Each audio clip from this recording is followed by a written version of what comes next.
So as far as gaps go, we got Roku 4% to the downside. Let's set that. We will set that. Come on, there we go. That is set. Looks like Roku wants to make a run. We need to come back a little bit. To the upside, we have we'll see the Aurora and CGC. Some of the cannabis names are running. CVS does not look like it's coming back, but we will set that. That would be, I believe, our Roku, right? Yep. Hang on.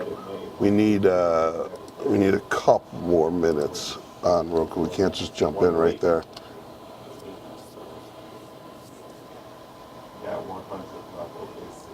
Pulling this back in here so you guys can see.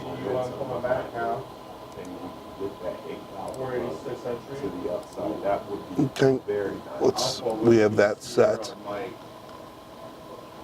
A little reminder for us. We have, all the other names are all these kind of not as liquid